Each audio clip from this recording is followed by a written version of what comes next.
한태석 회장의 사무실. 그 호화롭지만 차가운 공간에 날카로운 목소리가 울렸다.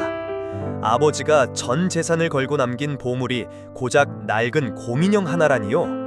변호인단 앞에서 분노를 터뜨리는 그의 앞에 유품 정리사 윤서연이 조용히 낡은 인형을 집어들었다.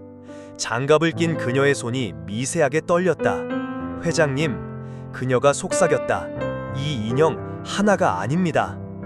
말이 끝나기 무섭게 그녀는 자신의 작업복 주머니에서 똑같이 생긴, 그러나 세월에 더 닳고 색이 바랜 또 다른 곰인형을 꺼내 보였다. 한태석은 그 자리에 얼어붙었다. 자신의 어린 시절 기억 속에만 존재한다고 믿었던 인형을 어째서 이름 모를 정리사 여자가 가지고 있는 것일까? 장례식장은 국화꽃 향과 향냄새가 무겁게 뒤섞여 있었다. 검은 양복을 입은 사람들은 마치 까마귀 떼처럼 고요하게 움직였고 그 중심에 한태석이 서 있었다. 그는 울지 않았다. 그의 얼굴은 정교하게 깎아 만든 돌처럼 아무런 감정도 드러내지 않았다. 그는 조문객들의 손을 기계적으로 잡고 의미 없는 위로의 말을 뱉고 기계적으로 고개를 숙였다. 아버지의 죽음은 슬픔이라기보다 평생을 짊어져온 무거운 짐을 내려놓은 것 같은 기묘한 해방감, 그리고 그 뒤를 따르는 텅 빈 공허함이었다. 평생 아버지의 인정을 갈망하며 달려왔는데 이제 그 인정의 주체가 영원히 사라져버린 것이다. 그의 권력은 산처럼 거대했지만 그의 내면은 겨울 황야처럼 쓸쓸하고 공허했다. 서연은 하얀 장갑을 낀 손으로 주인의 만년필을 조심스럽게 닦았다. 그녀의 손끝에 만년필이 닿는 순간 짧은 영상이 그녀의 머릿속을 스쳐 지나갔다. 희미한 불빛 아래 떨리는 늙은 손이 종이 위에 딸의 이름을 수없이 썼다가 절망적으로 그어버리는 모습이었다. 서연은 잠시 눈을 감았다. 이것이 그녀의 능력이자 저주였다. 그녀는 물건에 남은 강렬한 감정의 잔상을 볼 수 있었다. 그때 한태석의 비서가 방으로 들어와 신경질적으로 말했다. 쓸데없는 감상에 젖어 있을 시간 없어요. 쓰레기나 빨리 치워줘요. 서연은 말없이 고개를 숙였다. 한태석은 그런 그녀를 무심하게 한번 힐끗 쳐다볼 뿐이었다. 그의 눈에 윤서연은 그저 고용된 서비스의 일부, 이름도 얼굴도 기억할 필요 없는 투명한 존재일 뿐이었다. 그는 그녀의 낡은 작업복 아래 자신과 같은 피가 흐르고 있다는 사실을, 그리고 그녀의 손끝이 곧 자신의 얼어붙은 세계를 송두리째 흔들게 되리라는 사실을 꿈에도 알지 못했다. 아버지가 남긴 보물을 찾는 일은 성과가 없었다. 한태석은 거대한 저택의 방들을 하나씩 열어젖혔지만 나오는 것은 값비싼 골동품과 화려한 미술품들 뿐이었다.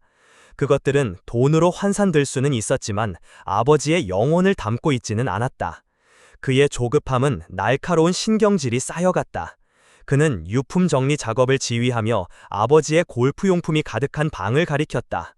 저기부터 정리해. 먼지 하나 남기지 말고. 그 방은 한태석이 이해하는 아버지의 세계였다. 잘 닦인 가죽과 금속 냄새가 났고 벽에는 전리품처럼 수십 개의 골프채가 도열해 있었다. 승리와 권력의 상징이었다. 윤서연은 그 차가운 공간으로 조용히 들어갔다.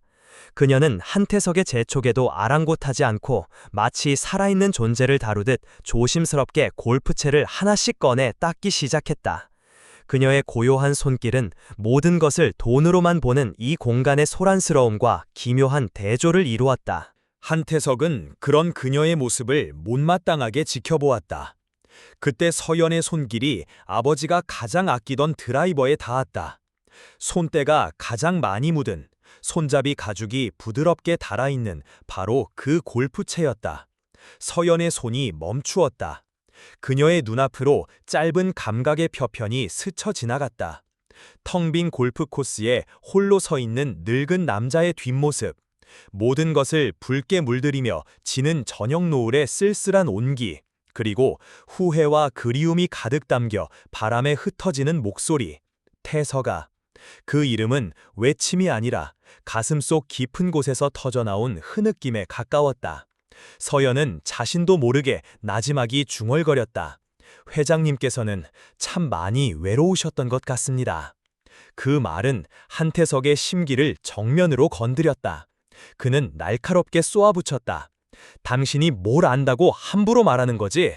그 골프채는 아버지가 K그룹과의 계약을 성사시켰을 때 쓰셨던 거야. 당신 같은 사람이 가치를 논할 물건이 아니야. 그는 아버지를 외로운 늙은이가 아닌 위대한 정복자로 기억하고 싶었다. 그는 서연의 감상적인 해석을 짓밟음으로써 자신의 불안한 마음을 방어했다. 그들은 서재 구석, 먼지가 쌓인 창고 같은 공간으로 이동했다. 그곳에는 화려하지는 않지만 아버지의 손길이 닿았던 개인적인 물건들이 있었다. 서연의 시선이 뽀얀 먼지를 뒤집어 쓴 낡은 바둑판에 머물렀다. 한때 아버지가 매일 저녁 마주 앉던 이제는 완전히 잊힌 물건이었다. 서연은 부드러운 천으로 바둑판을 닫고 바둑돌이 담긴 통을 열었다. 그녀의 손가락이 차갑고 매끄러운 흙돌 하나를 집어들었다. 그 순간 더 선명하고 아픈 기억이 그녀를 덮쳤다. 텅 빈 바둑판 위로 굵은 눈물방울이 떨어지는 모습, 그리고 목이 메어 잠긴 목소리가 들려왔다. 그 아이가 살아 있었다면 이젠 이만큼 컸을 텐데. 그 목소리는 딸을 잃은 아버지의 세월로도 치유되지 않는 슬픔 그 자체였다. 서연은 잠시 망설였다. 이 말을 전하면 저 거만한 남자는 또다시 분노할 것이다. 하지만 그녀는 모른 척할 수 없었다. 그녀는 자신이 본 슬픔을 그 아들에게 전해야만 했다. 회장님, 돌아가신 회장님께서 따님을 많이 그리워하셨던 것 같습니다. 한태석의 얼굴에 노골적인 조롱이 떠올랐다. 이젠 소설까지 쓰는군. 관심을 끌고 싶어서. 그는 서연의 말을 터무니없는 거짓말로 치부했다. 그는 자신이 외아들이라고 평생 믿어왔다. 그는 짜증스럽게 손짓했다. 헛소리 그만하고 일이나 계속해. 그날 밤 한태석은 자신의 호화롭지만 텅 빈 저택에서 잠을 이루지 못했다.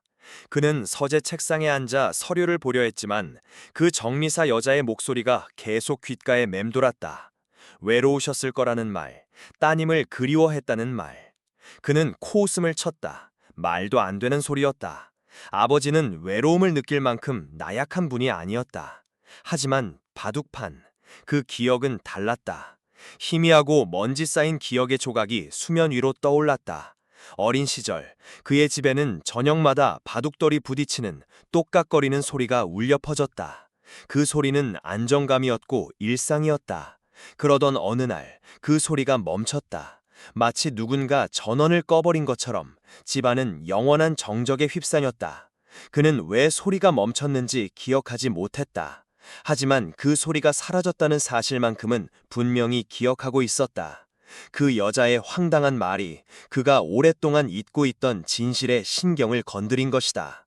한태석은 처음으로 자신의 단단한 확신에 작은 균열이 생기는 것을 느끼며 깊은 어둠 속을 응시했다. 다음 날 아침, 저택의 공기는 더욱 무겁게 가라앉아 있었다. 한태석은 밤새 뒤척인 탓에 눈이 퀭했고 그의 신경은 끊어지기 직전에 낡은 현압기처럼 팽팽했다. 그는 아버지의 유품들이 마치 자신을 조롱하는 듯 느껴졌다. 모든 물건이 침묵하며 비밀을 지키고 있었고 그 침묵은 그의 무력감을 더욱 깊게 만들었다. 그는 더 이상 변호사나 비서의 보고를 기다릴 수 없었다. 그는 직접 나서기로 결심했다. 마치 적진의 심장부로 돌격하는 장군처럼 그는 아버지의 개인 서재로 향했다. 그곳은 아버지의 가장 내밀한 생각들이 잠들어 있는 성역이었다. 서재는 거대했다. 벽면은 바닥부터 천장까지 닿는 책장으로 가득했고 그 안에는 법률 서적부터 역사, 철학에 이르기까지 수천 권의 책이 꽂혀 있었다. 책 냄새와 오래된 종이 냄새, 그리고 희미한 시가 향이 아버지의 존재감을 강하게 풍기고 있었다. 한태석은 이곳에서조차 아버지를 넘어서지 못했다는 패배감을 느꼈다. 그는 책장을 훑어보며 값비싼 초판본이나 희귀 서적을 찾으려 했지만 그의 눈은 다른 곳에 멈췄다. 책장 가장 아래 다른 책들과 어울리지 않는 낡고 작은 나무 상자 하나가 놓여 있었다. 그 상자는 화려하지도 값비싸 보이지도 않았다. 자물쇠로 단단히 잠겨 있었고 표면에는 세월의 흔적이 고스란히 남아 있었다. 한태석은 직감적으로 이것이 평범한 상자가 아님을 느꼈다. 그는 즉시 비서를 불러 자물쇠 전문가를 수배하라고 지시했다. 하지만 그의 마음 한구석에서는 그 상자가 물리적인 힘으로는 열리지 않을 것이라는 기묘한 예감이 들었다. 오후가 되어서야 유품 정리 작업을 위해 윤서연이 저택에 도착했다. 그녀의 얼굴은 언제나처럼 평온했지만 한태석은 이제 그 평온함 속에서 자신을 불편하게 만드는 무언가를 느끼기 시작했다. 그는 자신의 복잡한 심경을 감추려 일부러 더 차갑게 말했다. 서재는 정리가 끝났으니 오늘은 거실부터 시작하도록. 하지만 그는 말을 하면서도 자신도 모르게 서재 구석의 나무 상자를 힐끗 쳐다보았다. 서연은 그의 시선을 놓치지 않았다. 그녀는 조용히 물었다. 저 상자에 문제가 있나요, 회장님? 한태석은 자존심 때문에 솔직하게 말하고 싶지 않았다. 그는 퉁명스럽게 대답했다. 당신이 신경 쓸 일 아니야. 그러나 서연은 그의 곁을 떠나지 않았다. 그녀는 마치 자석에 이끌리듯 천천히 나무 상자로 다가갔다. 그녀의 눈빛은 단순한 호기심이 아니었다. 그것은 상자 안에서 새어나오는 희미한 슬픔의 파동을 느끼는 자의 눈빛이었다. 그녀가 조심스럽게 하얀 장갑을 낀 손을 뻗어 상자의 표면에 손을 대려 하자 한태석은 자신도 모르게 소리쳤다. 만지지 마! 그의 과민한 반응에 서연은 놀라 손을 거두었다. 서재 안에는 어색한 침묵이 흘렀다. 한태석은 자신의 행동을 후회했다. 그는 왜 이 여자 앞에서 이렇게 약한 모습을 보이는 것일까? 그는 한숨을 쉬며 결국 사실을 털어놓았다. 열리지 않아. 어떤 열쇠로도. 그는 마치 의사에게 어려운 병세를 설명하는 환자처럼 말했다. 서연은 말없이 상자를 바라보았다. 그녀는 눈을 감았다. 그녀의 모든 감각이 상자에 집중되었다. 그녀의 머릿속으로 춥고 어두운 밤의 이미지가 스며들었다. 늙고 지친 손이 떨리는 필체로 편지를 쓰고 눈물로 얼룩진 편지를 접어 작은 아기 용품들과 함께 상자에 넣는 모습이 보였다. 그리고 그 손은 상자를 닫고 자물쇠를 채운 뒤 서재의 수많은 책 중 하나를 꺼내들었다. 그 책의 표지에는 흐릿하지만 분명하게 작은 별이라는 제목이 쓰여 있었다. 그 늙은 손은 책의 두꺼운 표지 안쪽을 칼로 조심스럽게 도려내고 작고 낡은 열쇠를 그 안에 숨겼다. 기억의 파편은 거기서 끊겼다. 서연은 천천히 눈을 떴다. 그녀의 목소리는 평소보다 더 낮고 조용했다. 열쇠는 책 안에 있습니다. 작은 별이라는 책입니다. 한태석은 코웃음을 쳤다. 또 시작이군. 그 신들린 듯한 소설이. 그는 믿지 않았다. 아니, 믿고 싶지 않았다. 하지만 그의 마음 한구석에서는 어쩌면 하는 작은 희망이 독초처럼 자라나고 있었다. 그는 비서에게 퉁명스럽게 명령했다.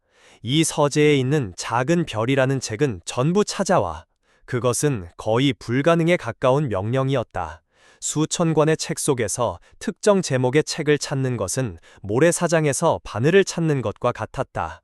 비서와 직원들은 몇 시간 동안 서재를 뒤졌지만 허사였다. 한태석의 얼굴에 실망과 안도감이 교차했다. 역시 헛소리였어. 그가 그렇게 중얼거리는 순간 서연이 조용히 입을 열었다. 저가 한번 찾아봐도 될까요? 한태석은 마지못해 고개를 끄덕였다. 서연은 거대한 책장 앞으로 걸어갔다. 그녀는 책을 읽는 것이 아니었다. 그녀는 책 등에 손을 대고 천천히 움직이며 책에 깃든 감정의 온도를 느끼고 있었다. 대부분의 책들은 차갑고 무감각했다. 그러나 그녀의 손길이 어린이 도서들이 모여있는 구석에 닿았을 때 그녀는 멈췄다. 그곳에는 아버지가 어린 한태석에게 읽어주었던 낡은 동화책들이 있었다. 그 책들 사이 거의 눈에 띄지 않는 곳에 낡고 색이 바랜 작은 책 한 권이 꽂혀 있었다. 표지에는 반짝이는 별 그림과 함께 나의 작은 별에게 라는 제목이 손글씨로 쓰여 있었다. 서연은 그 책을 조심스럽게 꺼내들었다. 그녀는 책을 한태석에게 건넸다. 한태석의 손이 미세하게 떨렸다. 그는 그 책을 기억했다. 아주 어릴 적 어머니가 돌아가시기 전 아버지가 밤마다 읽어주던 책이었다. 그는 수십 년 동안 그 책의 존재를 완전히 잊고 있었다. 그는 마른 침을 삼키며 책의 두꺼운 표지를 넘겼다. 그리고 그곳에 칼로 정교하게 도려낸 홈 안에 작고 녹슨 열쇠 하나가 잠들어 있었다. 서재 안에 모든 사람들이 숨을 죽였다. 시간은 멈춘 듯 했다.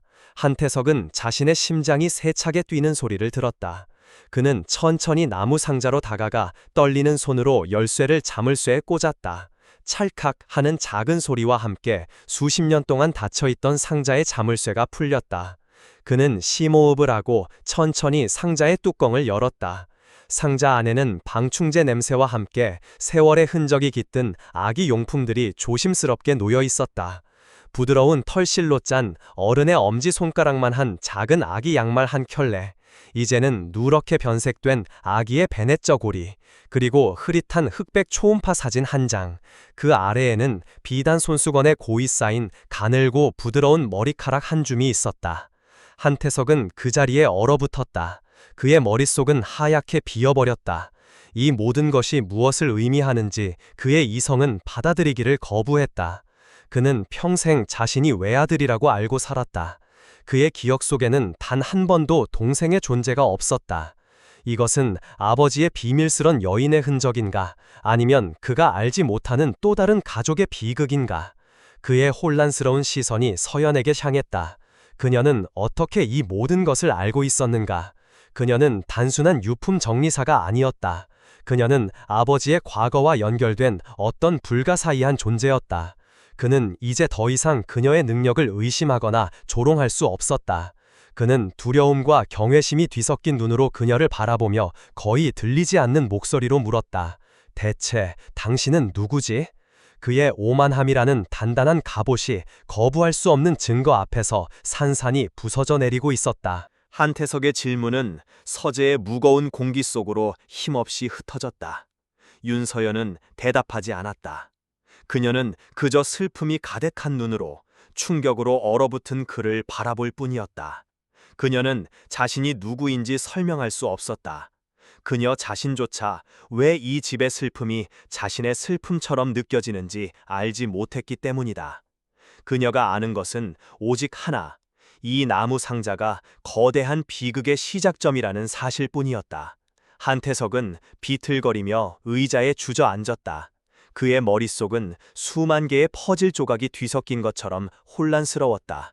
아기 양말, 베넷 저고리, 초음파 사진, 이 모든 것은 부인할 수 없는 한 생명의 존재 증거였다. 그는 비서에게 명령했다. 당장 김 집사를 내 방으로 들게 해.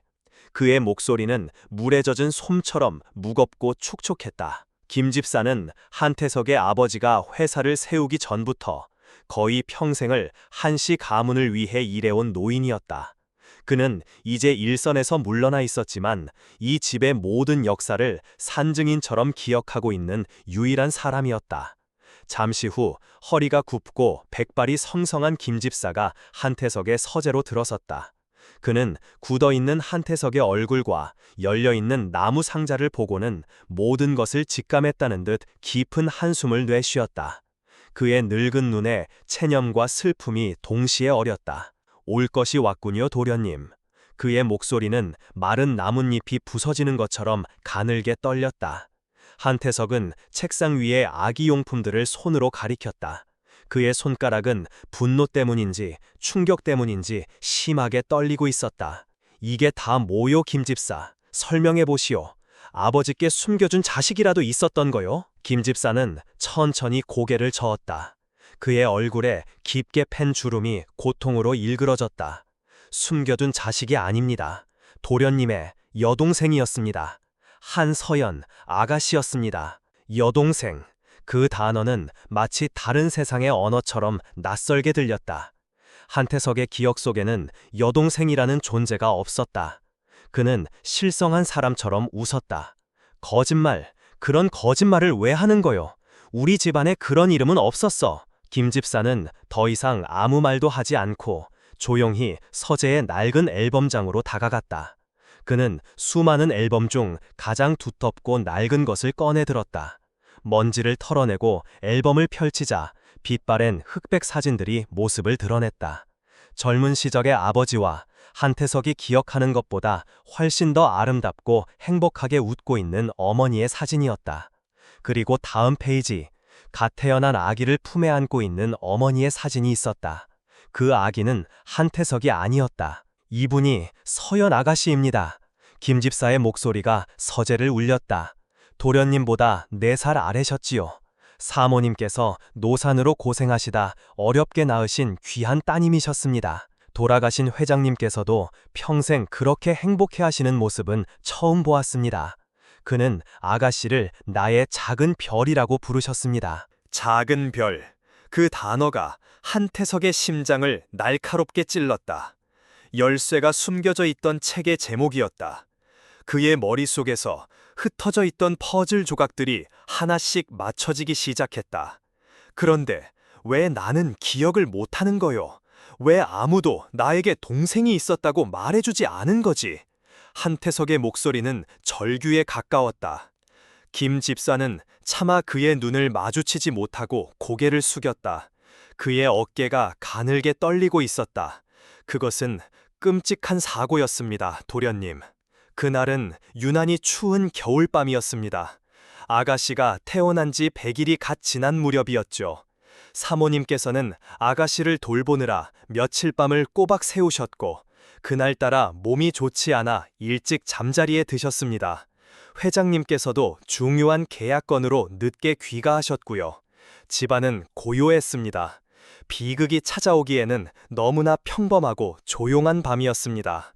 김 집사는 잠시 말을 멈추고 숨을 골랐다. 그의 이마에 식은땀이 맺혔다. 그날 밤 도련님께서는 몹시 아프셨습니다. 고열에 시달리며 밤새 칭얼대셨지요. 4살 어린 아이에게 갑자기 나타난 동생은 자신의 모든 것을 빼앗아간 침입자처럼 느껴졌을 겁니다. 부모님의 모든 관심과 사랑이 작고 연약한 동생에게로 향했으니까요. 한태석의 머리가 띵 하고 울렸다. 희미하고 단편적인 영상들이 안개처럼 피어오르기 시작했다. 뜨거운 이마, 답답한 목, 그리고 온 세상을 집어삼킬 듯한 외로움. 그는 기억의 문턱에서 서성였다. 그날 밤 도련님께서는 방에서 몰래 빠져나오셨습니다. 그리고 아가씨가 잠들어 있는 방으로 들어가셨지요. 아무도 그 모습을 보지 못했습니다. 그저 어린 아이의 서툰 질투심이 빚어낸 철없는 장난이었을 겁니다. 아가씨가 밉다기보다는 그저 부모님의 관심을 다시 자신에게로 돌리고 싶으셨을 겁니다. 도련님은 아가씨 방의 창문을 활짝 열어두셨습니다. 살을 애는 듯한 겨울바람이 아무런 저항도 없는 작은 아기에게로 쏟아져 들어갔습니다. 한태석의 눈앞이 캄캄해졌다. 그의 호흡이 가빠지고 온몸의 피가 차갑게 식는 듯했다. 창문, 그 단어가 그의 굳게 닫힌 기억의 빗장을 부수어 버렸다. 잊고 있던 것이 아니었다. 그는 스스로 기억을 봉인했던 것이다. 그 끔찍한 죄책감을 감당할 수 없어서 그의 어린 영혼이 스스로를 보호하기 위해 기억을 깊은 시면 속에 가두어 버렸던 것이다. 이제야 모든 것이 떠올랐다. 삐걱거리던 창문 소리, 차가운 밤 공기의 감촉, 담요 속에서 작게 칭얼대던 동생의 울음소리, 그리고 이제 엄마 아빠는 나만 보겠지라고 생각했던 어린 아이의 잔인하고 이기적인 만족감. 다음 날 아침 아가씨는 싸늘하게 식어 있었습니다. 의사는 급성 폐렴이라고 진단했습니다. 모든 것이 절망적이었습니다. 사모님께서는 그 충격으로 실어증에 걸리셨고 몇 년을 시름시름 앓으시다 결국 세상을 떠나셨습니다. 이 집의 모든 웃음소리가 그날 밤으로 영원히 멈춰버렸습니다. 한태석은 소리 없는 비명을 질렀다. 그는 자신의 손으로 동생을 죽였다. 그는 어머니를 죽음으로 몰아넣었다. 그는 아버지의 행복을 영원히 빼앗아버렸다. 그는 이 가문의 모든 비극을 만들어낸 원흉이었다. 그의 몸이 사시나무처럼 떨렸다. 그는 의자에서 바닥으로 무너져 내렸다. 회장님께서는 모든 것을 알고 계셨습니다. 하지만 그분은 도련님을 차마 원망할 수 없으셨습니다. 이미 딸을 잃고 아내마저 잃어가는 상황에서 하나 남은 아들마저 잃을 수는 없으셨던 겁니다. 그래서 그분은 진실을 묻기로 결심하셨습니다. 그는 아가씨가 선천적인 병으로 죽었다고 세상에 알렸습니다. 그리고 이 집안에서 한서연이라는 이름과 그녀의 모든 흔적을 지워버렸습니다. 그것이 그분이 도련님을 지키는 유일한 방법이라고 믿으셨기 때문입니다. 이제야 이해할 수 있었다. 아버지가 그날 이후로 왜 자신에게 그토록 차갑고 엄격해졌는지. 그것은 미움이 아니었다. 그것은 차마 아들을 마주볼 수 없는 찢어지는 고통의 표현이었다. 아버지는 한태석을 볼 때마다 죽은 딸과 아내를 떠올렸을 것이다. 그의 존재 자체가 아버지에게는 살아있는 비극의 증거였을 것이다. 아버지는 아들을 사랑했기에 그를 버리지 못했고, 그렇기에 평생을 고통 속에서 살아야만 했다. 한태석은 바닥에 엎드려 오열했다. 수십 년 동안 단 한 번도 흘리지 않았던 눈물이 본물처럼 터져나왔다. 그것은 슬픔의 눈물이 아니었다. 그것은 참회의 눈물이었고, 뒤늦게 깨달은 아버지의 사랑에 대한 감사의 눈물이었으며, 자신의 어리석고 잔인했던 과거에 대한 혐오의 눈물이었다. 그의 울음소리는 텅 빈 서재를 가득 메웠다. 그 순간 그는 더 이상 거대한 기업의 냉철한 회장이 아니었다. 그는 용서받을 수 없는 죄를 짓고 길을 잃어버린 한 명의 나약한 인간일 뿐이었다. 윤서연은 그 모든 광경을 문 밖에서 조용히 지켜보고 있었다. 그녀의 얼굴에도 눈물이 흐르고 있었다. 그녀는 한태석의 고통을 마치 자신의 고통처럼 생생하게 느끼고 있었다. 그녀의 가슴이 알 수 없는 슬픔으로 미어지는 듯했다. 그녀는 그저 무너져 내린 그 남자를 위로해주고 싶었다. 하지만 그녀는 차마 안으로 들어갈 수 없었다. 그 슬픔은 너무나 거대하고 개인적이어서 어떤 위로의 말도 가닿을 수 없을 것 같았다. 그녀는 그저 한 가문의 봉인된 진실이 마침내 세상 밖으로 터져나오는 순간을 침묵 속에서 함께 아파하며 지켜볼 뿐이었다. 한태석의 우열은 몇 시간 동안이나 이어졌다. 서재의 시간은 멈췄고, 공간은 한 남자의 무너진 세계가 쏟아내는 슬픔으로 가득 찼다. 김 집사는 그의 곁을 묵묵히 지켰고, 윤서연은 차마 그 자리를 떠나지 못하고 문 밖에서 서성였다. 그녀의 마음속에서는 혼란스러운 감정들이 소용돌이 쳤다. 한태석에 대한 연민, 그의 아버지에 대한 슬픔, 그리고 이름 모를 그 여동생 한서연에 대한 애틋함. 그 모든 감정이 마치 오래전부터 알고 지낸 가족의 일처럼 그녀의 가슴을 아프게 짓눌렀다. 해가 저물고 서지에 짙은 어둠이 내렸을 때 한태석의 울음도 마침내 잦아들었다. 그는 텅 빈 눈으로 마치 자신의 영혼이 빠져나간 껍데기처럼 바닥에 앉아 있었다. 그는 지난 수십 년의 삶이 거대한 거짓말 위에 세워진 모래성이었음을 깨달았다. 그의 성공, 그의 부, 그의 명예, 그 모든 것이 동생의 죽음이라는 죄악 위에 위태롭게 쌓아올린 것이었다. 그는 이제 무엇을 위해 살아야 할지, 어떻게 살아야 할지 모든 방향을 잃어버렸다. 그때 김 집사가 조심스럽게 입을 열었다. 도련님, 이제 그만 일어나셔야 합니다. 돌아가신 회장님께서도 도련님께서 이렇게 무너지시는 것을 원치 않으실 겁니다. 한태석은 멍하니 고개를 들었다. 아버지, 그는 아버지를 떠올렸다. 평생을 자신을 밀어내면서도 결국에는 자신을 지키기 위해 모든 고통을 짊어졌던 아버지. 그는 아버지의 진짜 마음을 이제야 아주 조금 이해할 수 있을 것 같았다. 아버지가 남긴 보물, 한태석은 중얼거렸다. 그는 이제 그 보물이 값비싼 무언가가 아닐 것이라고 확신했다. 그것은 분명 여동생 한서연과 관련된 물건일 터였다. 그는 마치 마지막 남을 구명줄을 잡으려는 사람처럼 비틀거리며 자리에서 일어났다. 그는 다시 과거의 흔적이 남은 창고 같은 공간으로 향했다. 윤서연과 김 집사도 말없이 그의 뒤를 따랐다. 창고는 어둡고 먼지가 자욱했다. 한태석은 손전등을 켜고 잊혔던 과거의 유물들을 하나씩 비추었다. 낡은 유모차, 딸랑이, 아기 침대, 이 모든 것이 그의 죄를 상기시키는 고통스러운 증거물이었다. 그는 모든 것을 내다버리고 싶었지만 동시에 이곳 어딘가에 아버지의 마지막 메시지가 숨겨져 있을 것이라는 강한 예감에 사로잡혔다. 그는 마치 속죄하는 수도승처럼 무릎을 꿇고 먼지 쌓인 물건들을 하나씩 살펴보기 시작했다. 윤서연은 그런 그의 모습을 안타깝게 바라보았다. 그녀는 그를 돕고 싶었다. 그녀는 눈을 감고 이 공간에 남은 감정의 잔상에 집중했다. 수많은 슬픔과 후회의 감정들이 그녀에게로 밀려왔다. 하지만 그 중에서도 유독 강렬하고 선명한 감정이 느껴지는 곳이 있었다. 그것은 창고 가장 구석에 놓인 하얀 칠이 벗겨진 낡은 아기 침대였다. 그녀는 조용히 아기 침대로 다가갔다. 그녀의 손이 먼지 쌓인 침대 난간을 짚는 순간 이전과는 비교할 수 없을 정도로 강렬하고 생생한 기억의 영상이 그녀의 머릿속을 꿰뚫었다. 그것은 다시 춥고 어두운 겨울밤이었다. 하지만 동생이 죽던 그 밤과는 다른 밤이었다. 집안은 깊은 슬픔과 절망에 잠겨 있었다. 젊은 아버지가 이제 막 숨이 멎어가기 시작한 작고 연약한 딸을 담요에 쌓아안고 있었다. 그의 얼굴은 눈물로 범벅이 되어 있었고 그의 온몸은 절망으로 떨리고 있었다. 그는 아기를 포기할 수 없었다. 의사들은 이미 가망이 없다고 말했지만 그는 마지막 기적이라도 바라고 있었다. 그때 기억 속에서 한 여인의 형체가 나타났다.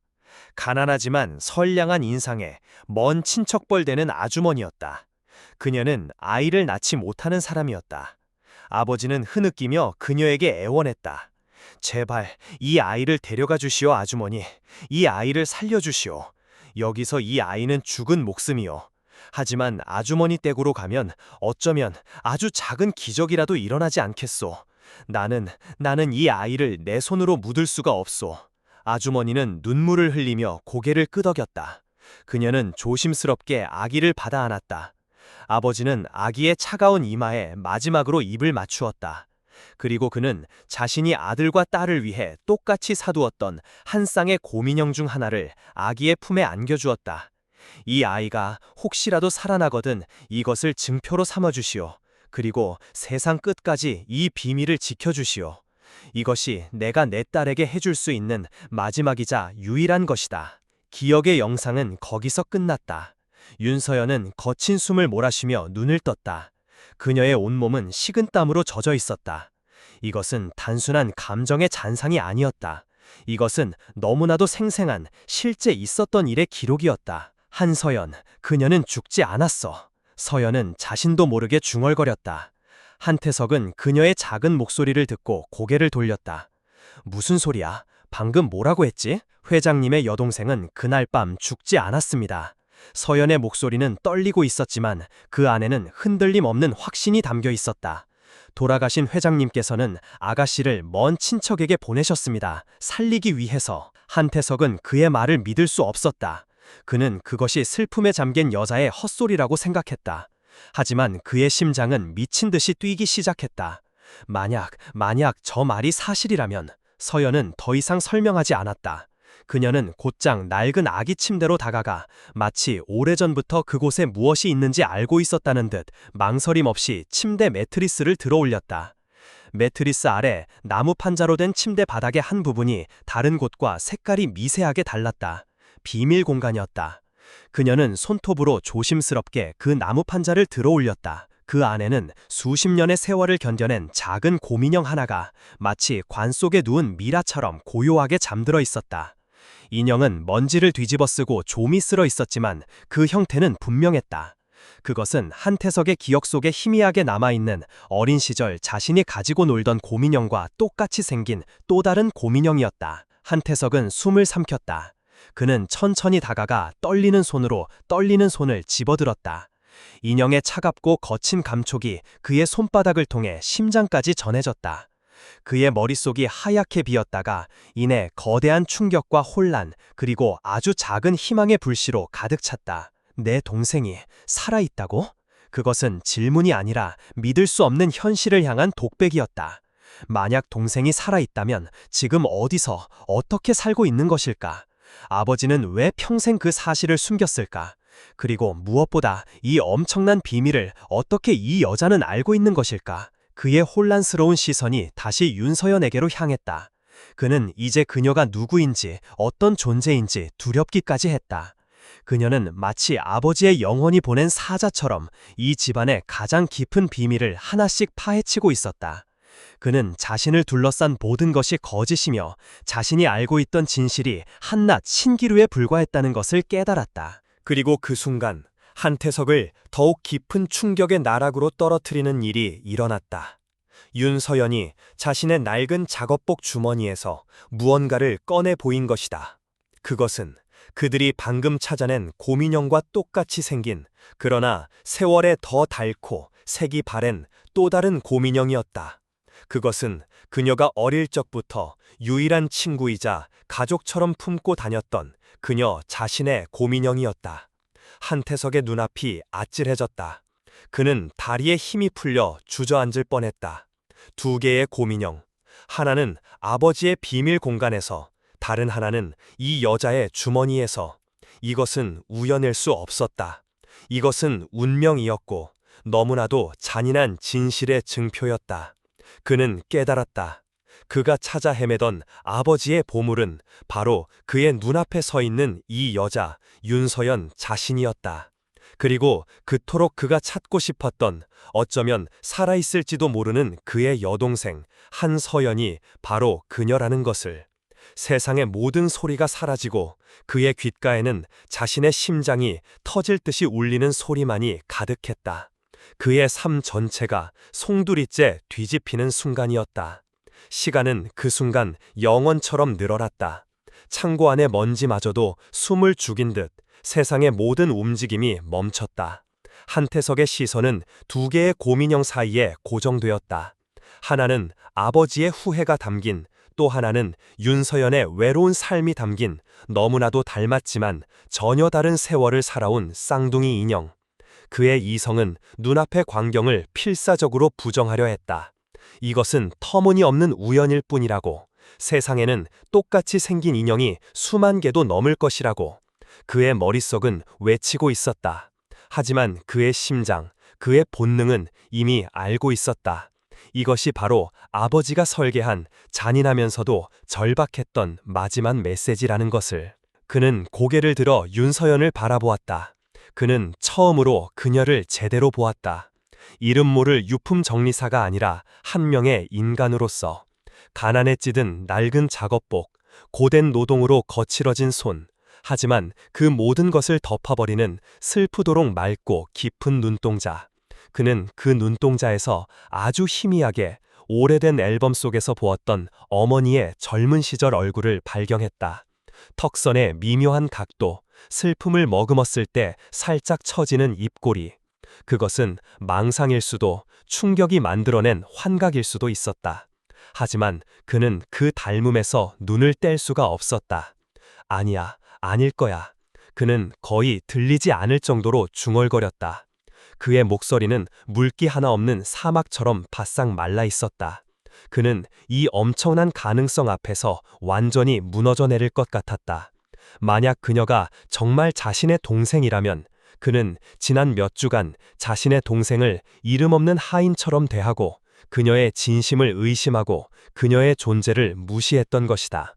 그 죄책감은 동생을 죽일 뻔했던 과거의 죄책감만큼이나 무겁고 끔찍했다. 그는 이 혼란을 정리할 시간이 필요했다. 그는 증거가 필요했다.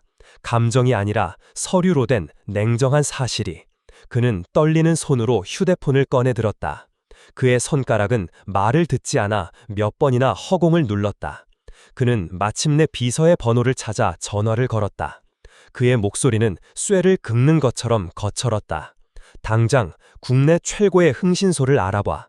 그리고 윤서연이라는 여자, 마지막 흔적 대표, 그 여자의 과거를 샅샅이 조사해. 태어날 때부터 지금까지 먼지 하나까지 전부. 전화를 끄는 그는 서연을 차마 마주볼 수 없었다. 그는 그녀의 존재 자체가 자신을 고발하는 거대한 기소장처럼 느껴졌다. 그는 창고를 뛰쳐나가듯 빠져나와 서재로 돌아가 문을 잠궜다. 그는 위스키병을 꺼내 단숨에 들이켰다.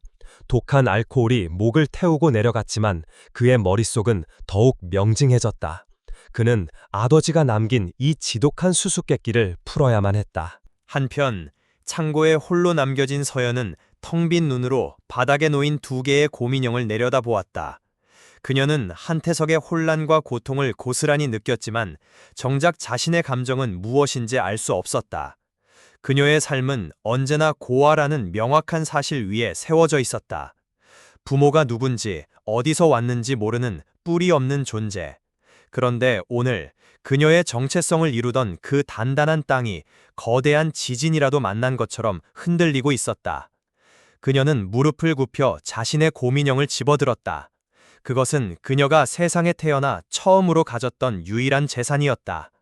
보육원 원장님은 그녀가 발견될 때 이 인형을 품에 꼭 안고 있었다고 말했다. 인형은 그녀의 분신이었고 그녀의 역사 그 자체였다. 그녀는 무의식적으로 인형을 품에 안았다. 그리고 그녀가 자신의 곰인형을 만지는 순간 그녀의 머릿속으로 지금껏 한 번도 경험하지 못했던 아주 오래되고 희미한 기억의 파편들이 밀려들었다. 그것은 감각의 기억이었다. 따뜻하고 부드러운 담요의 감촉, 희미하게 코끝을 스치는 분유 냄새, 그리고 귓가에 울리는 낮고 슬픔에 잠긴 남자의 목소리.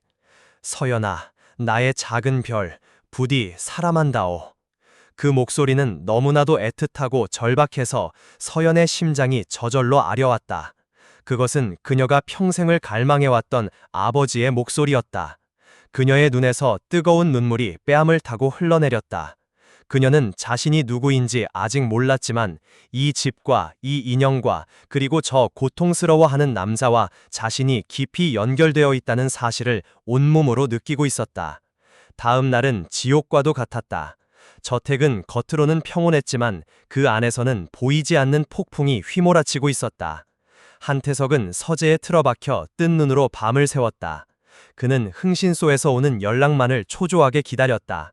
서연은 자신의 일을 계속하려 했지만 더 이상 물건에 손을 댈 수 없었다. 모든 물건이 그녀에게 말을 거는 것 같았다. 아버지의 의자, 어머니의 거울, 심지어 복도의 낡은 융단까지도 그녀를 향해 돌아왔구나 라고 속삭이는 듯 했다. 오후 늦게 마침내 비서로부터 연락이 왔다. 한태석은 떨리는 손으로 서류 봉투를 받아들었다. 그의 심장이 목구멍까지 차오르는 것 같았다. 그는 심호흡을 하고 봉투를 뜯었다. 그 안에는 윤서연이라는 한 여자의 24년 인생이 빼곡하게 담겨 있었다. 보고서는 건조한 사실들로 채워져 있었다. 윤서연, 24년 전 겨울 서울 외곽의 한 보육원 앞에서 발견됨. 발견 당시 강보에 쌓여 있었고 낡은 곰인형을 품에 안고 있었음.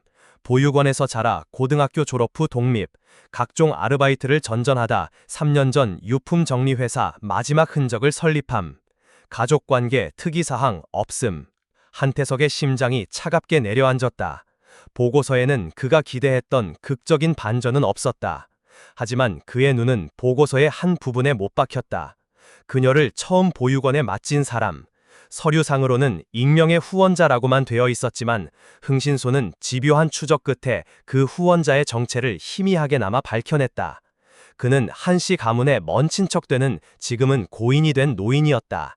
그의 인상차리는 김 집사가 기억하는 그날 밤 아기를 데려갔던 아주머니의 남편과 정확히 일치했다. 그리고 결정적인 증거가 있었다. 보육원에 남겨진 오래되어 누렇게 변색된 출생 기록 사본. 아기의 이름은 김서연으로 되어 있었지만 그 아래 희미하게 지워진 원래 이름의 흔적이 남아 있었다. 한서연. 법의학적 문서 감정 결과 지워진 이름은 한서연일 확률이 99.9% 이상이라는 소견이 첨부되어 있었다. 한태석의 손에서 서류가 바닥으로 떨어졌다. 모든 것이 끝났다. 그의 마지막 남은 이성의 방어선이 차가운 활자로 인쇄된 진실 앞에서 완전히 무너져 내렸다. 그는 웃어야 할지 울어야 할지 알 수 없었다. 그는 잃어버렸던 동생을 찾았지만 그 동생은 자신이 죽음의 문턱까지 몰아넣었던 바로 그 동생이었다. 이 기쁨과 죄책감의 거대한 소용돌이 속에서 그는 거의 정신을 잃을 지경이었다. 그는 비틀거리며 서재를 나섰다. 그는 서연을 찾아야 했다. 그는 그녀에게 이 모든 것을 말해야 했다. 그녀가 어디에 있는지 알고 있었다. 그녀는 아버지의 유품들이 있는 창고, 그들의 비극이 시작되고 다시 만난 바로 그 장소에 있을 터였다. 그의 예상대로 서연은 창고의 낡은 의자에 앉아 두 개의 곰인형을 나란히 무릎 위에 올려놓고 있었다. 그녀는 한태석이 들어오는 것을 보고 조용히 고개를 들었다. 그녀의 눈빛은 모든 것을 이미 알고 있다는 듯 깊고 고요했다. 한태석은 그녀 앞에 멈춰섰다. 그는 무슨 말부터 시작해야 할지 알 수 없었다. 미안하다라는 말은 너무나도 가벼웠고 반갑다라는 말은 너무나도 위선적이었다. 그는 수십 가지의 단어들을 머릿속에서 떠올렸지만 그 어떤 단어도 지금 이 순간의 감정을 담아내기에는 턱없이 부족했다. 그래서 그는 그의 아버지처럼, 그의 할아버지처럼 한씨 가문의 남자들이 평생을 지켜온 오만함과 자존심을 모두 버리고 그 자리에 무릎을 꿇었다. 그의 무릎이 차갑고 먼지 쌓인 창고 바닥에 닿는 쿵 하는 소리가 유난히 크게 울렸다. 김집사도 비서도 그 누구도 상상하지 못했던 모습이었다. 거대한 제국의 황제가 이름 없는 소녀 앞에서 무릎을 꿇은 것이다. 그의 어깨가 가늘게 떨리고 있었다. 그는 고개를 들고 서연의 눈을 정면으로 바라보았다. 그의 눈에서는 그가 평생을 억눌러왔던 뜨거운 눈물이 하염없이 흘러내리고 있었다. 서연아. 그의 목소리는 갈라지고 잠겨 있었지만 그 안에는 24년의 세월을 뛰어넘는 깊은 후회와 애틋함이 담겨 있었다. 내가 네 오빠다. 그 말이 창고의 침묵을 깨는 순간 서연의 손에서 그녀의 곰인형이 바닥으로 툭 하고 떨어졌다. 그녀의 맑은 눈동자가 지진이라도 만난 듯 격렬하게 흔들렸다. 그녀는 머리로는 이해할 수 없었지만 그녀의 영혼은 이미 알고 있었다. 이 남자의 눈물이, 이 남자의 목소리가 진실이라는 것을. 바닥에 떨어진 두 개의 곰인형은 마치 수십 년 만에 재회한 남매처럼 서로에게 기대어 누워 있었다. 먼지 쌓인 창고 안에서 마침내 봉인되었던 진실의 문이 열리고 두 남매의 길고도 아픈 이야기가 이제 막 다시 시작되고 있었다. 진실이 밝혀진 후 저택에는 기묘한 정적이 흘렀다. 그것은 평화가 아니라 거대한 폭풍이 휩쓸고 지나간 뒤에 모든 것이 파괴된 폐허 위에 내린 고요함과 같았다. 한태석과 윤서연, 이제는 한태석과 한서연이 된 두 사람은 한 지붕 아래 있었지만 그들 사이에는 보이지 않는 깊고 차가운 강이 흐르고 있었다. 그 강은 24년이라는 세월과 죽음의 문턱을 넘나들었던 비극, 그리고 용서받기 힘든 죄로 이루어진 강이었다. 한태석은 동생을 찾았다는 기쁨보다 그녀를 어떻게 대해야 할지 모르는 혼란과 고통 속에서 허우적거렸다. 그는 서연에게 모든 것을 해주고 싶었다. 세상에서 가장 좋은 옷, 가장 맛있는 음식, 가장 화려한 보석. 그는 자신이 가진 부와 권력을 총동원하여 그녀의 불행했던 과거를 보상해주고 싶었다. 하지만 그는 그럴 수 없었다. 그가 내미는 모든 호의는 그녀의 삶을 망가뜨린 죄인으로서의 위선적인 자기 위안처럼 느껴졌기 때문이다. 그는 서연의 방 문 앞에서 몇 번이나 서성이다. 차마 문을 두드리지 못하고 돌아서기를 반복했다. 그는 그녀의 얼굴을 마주할 용기가 없었다. 서연 역시 혼란스럽기는 마찬가지였다. 그녀의 인생은 하루아침에 송두리째 뒤바뀌었다. 이름 없는 고아에서 거대 재벌가의 잃어버린 딸이 되었다. 하지만 그녀는 기쁨을 느낄 수 없었다. 오빠라는 존재, 한태석은 그녀에게 따뜻한 가족이 아니라 자신의 삶을 나락으로 떨어뜨린 비극의 시작점이었다. 그녀는 그를 원망해야 마땅했다. 그의 철없는 질투심이 아니었다면 그녀는 부모의 사랑을 받으며 따뜻한 집에서 자랐을 것이다. 유품 정리사라는 죽음의 그림자를 따라다니는 직업을 갖지도 않았을 것이다. 하지만 그녀는 그를 온전히 미워할 수도 없었다. 그녀의 특별한 능력은 그녀에게 원망의 감정만을 허락하지 않았다. 그녀가 한태석을 볼 때마다 그의 내면에서 들끓는 지옥과도 같은 죄책감과 자기 혐오, 그리고 동생을 향한 애틋한 마음이 고통스러운 파도처럼 그녀에게 밀려왔다. 그녀는 그의 죄와 함께 그의 고통까지도 고스란히 느끼고 있었다. 또한 그녀는 알 수 있었다. 이 모든 비극이 결국에는 사랑받고 싶었던 한 어린 아이의 서툰 몸부림에서 시작되었다는 것을 그들은 저택의 다른 편에서 각자의 섬에 갇힌 채 며칠을 보냈다. 직원들은 두 사람의 불편한 관계를 눈치챘지만 감히 누구도 그 침묵에 대해 묻지 못했다. 그러던 어느 날 저녁 한태섭이 마침내 용기를 냈다. 그는 서연의 방문을 두드렸다. 서연아, 나다. 그의 목소리는 평소의 자신감은 온데간데 없이 불안하게 떨리고 있었다. 잠시 후 문이 조용히 열렸다. 서연은 말없이 그를 바라보고 있었다. 나와 같이 가줄 곳이 있다. 한태석의 차는 서울의 야경을 뒤로하고 도시 외곽의 한적한 공원 묘지를 향해 달렸다. 차 안에서는 아무런 대화도 오가지 않았다. 오직 엔진 소리와 두 사람의 무거운 침묵만이 공간을 채우고 있었다. 서연은 차창 밖으로 스쳐 지나가는 불빛들을 멍하니 바라보며 이 남자가 자신을 어디로 데려가는지 궁금해했다. 차가 멈춘 곳은 잘 가꾸어진 잔디와 아름더리 나무들이 어우러진 평화롭고 고요한 곳이었다. 밤 공기는 차가웠지만 상쾌했다. 한태석은 차에서 내려 서연을 위해 문을 열어주었다. 그는 말없이 앞장서서 걸었고 서연은 일정한 거리를 두고 그의 뒤를 따랐다. 그들이 멈춰선 곳은 나란히 서 있는 두 개의 대리석 비석 앞이었다. 달빛을 받아 하얗게 빛나는 비석에는 익숙한 이름이 새겨져 있었다. 한상진 그리고 김지수, 그들의 아버지와 어머니였다. 한태석은 비석 앞에 서서 한참 동안 아무 말도 하지 않았다. 그는 그저 깊은 어둠 속에서 차가운 돌에 새겨진 부모님의 이름을 바라볼 뿐이었다. 마침내 그가 입을 열었을 때 그의 목소리는 억눌린 감정으로 심하게 잠겨 있었다. 내가 모든 것을 망쳤어.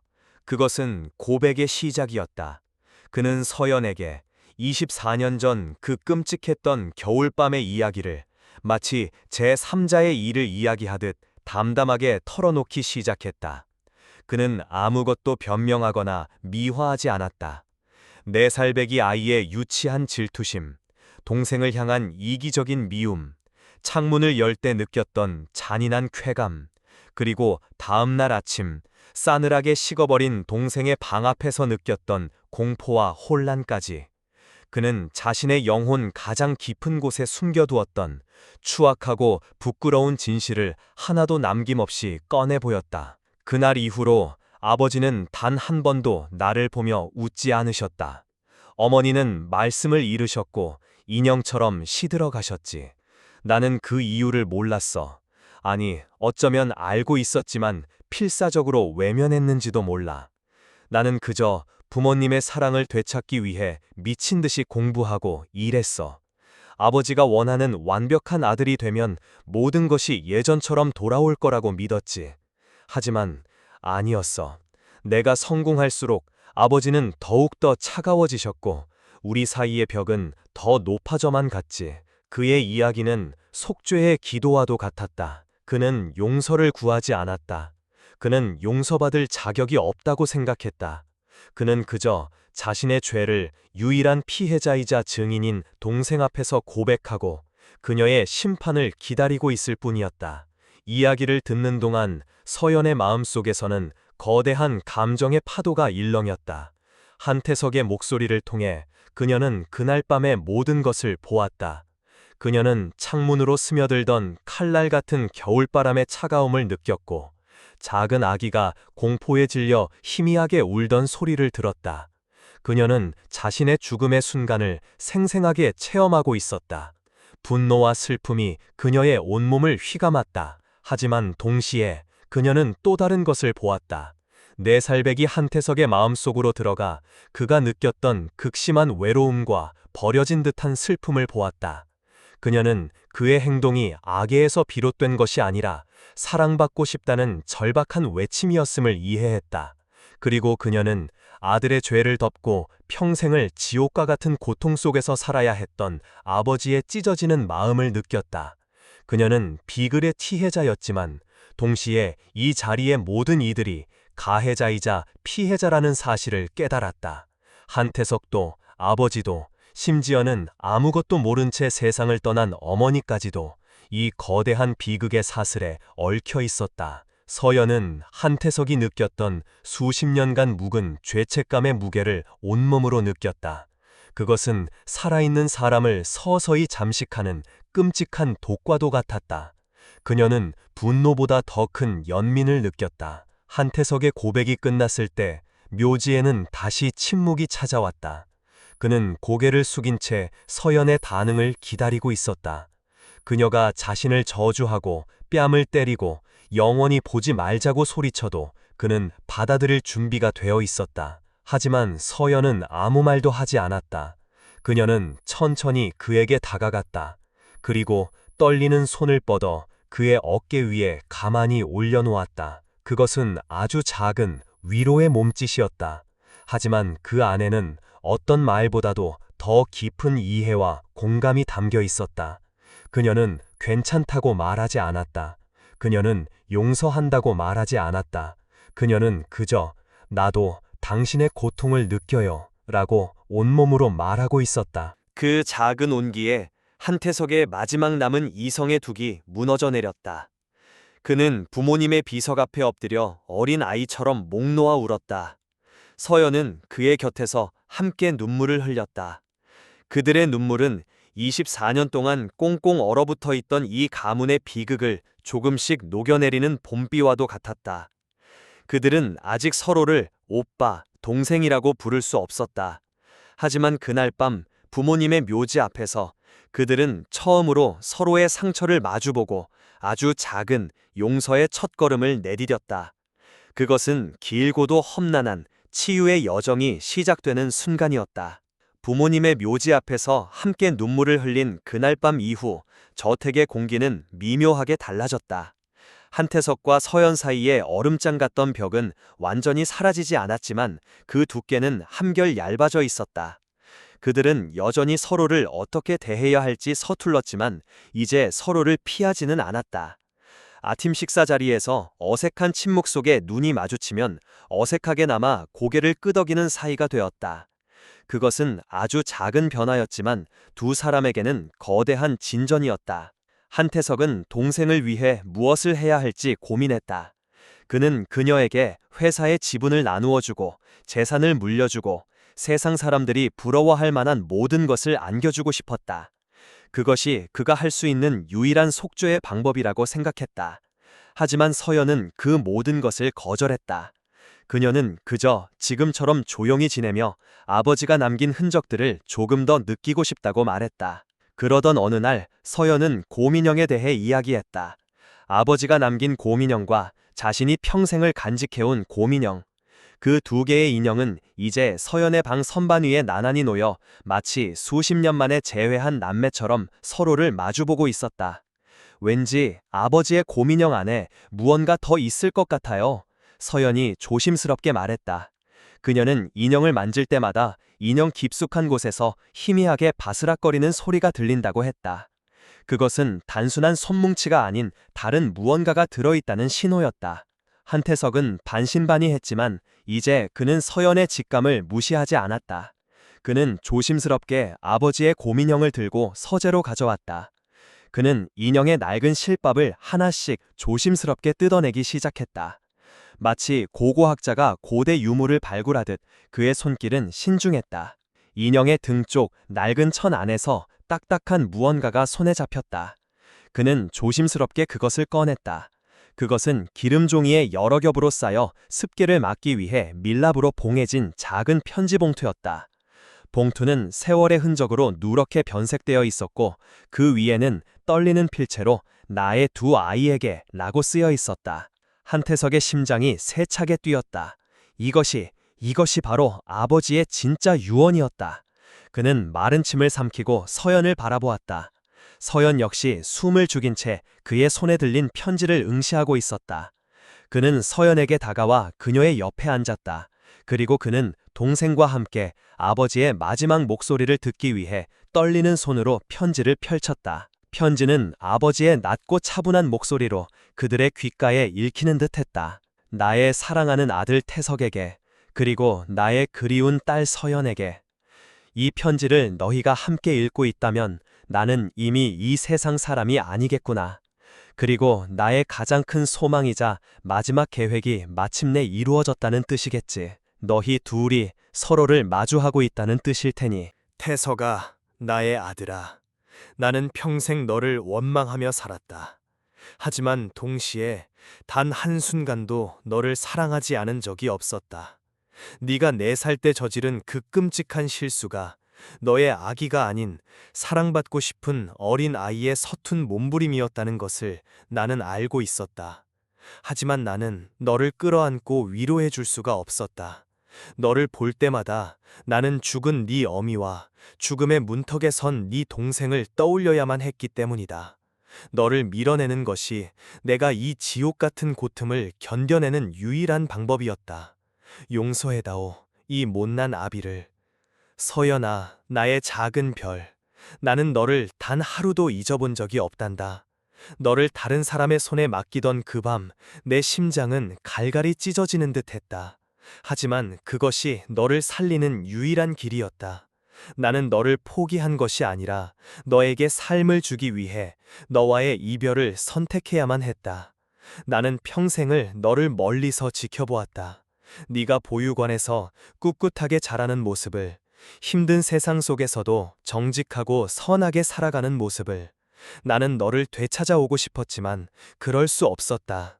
이미 너의 오빠에게 너무나 큰 상처를 준 아비가 너의 인생마저 망칠 수는 없었기 때문이다. 미안하다. 아비의 품을 한 번도 내어주지 못해서 정말 미안하다. 편지를 읽는 한태석의 눈에서 굵은 눈물방울이 떨어져 편지지를 적셨다. 서연 역시 소리 없이 눈물을 흘리고 있었다. 그들은 아버지의 편지를 통해 그의 깊은 고통과 사랑을 비로소 온전히 이해하게 되었다. 편지는 계속되었다. 나는 내 병이 깊어졌다는 것을 알았을 때 마지막 결심을 했다. 내가 죽고 난 뒤에라도 너희 둘을 만나게 해 주어야겠다고. 그래서 나는 이 모든 것을 계획했다. 나의 보물은 금은보화나 회사가 아니다. 나의 진짜 보물은 바로 너희 둘, 내 아들과 내 딸이다. 태서가, 너는 너의 죄를 인정하고 동생을 찾아 속죄할 기회를 가져야 한다. 서연아, 너는 너의 뿌리를 찾고 너를 사랑했던 가족이 있었다는 사실을 알아야 한다. 나의 진정한 유언은 이것이다. 이 회사는, 이 재산은 너희 두 사람이 함께 소유해야만 의미가 있다. 서로의 상처를 보듬고 서로를 용서하고 진정한 남매가 되어 부모가 남긴 유산을 함께 지켜나가거라.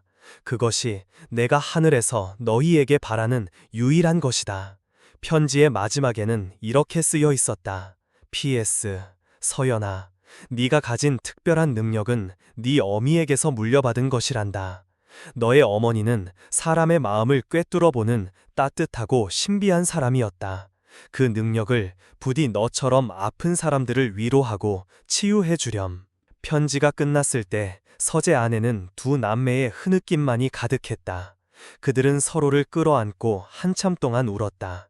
그 눈물은 아버지에 대한 그리움이었고 잃어버린 세월에 대한 안타까움이었으며 마침내 서로를 되찾았다는 안도감이었다. 그들은 아버지의 편지를 통해 비로소 진정한 용서와 화해에 이를 수 있었다. 아버지는 죽어서야 그의 두 아이를 진정한 가족으로 만들어준 것이다. 그 순간 두 고민형은 더 이상 비극의 증표가 아니었다. 그것은 아버지의 위대한 사랑이 남긴 영원한 유산이 되어 두 남매의 새로운 시작을 따뜻하게 지켜보고 있었다.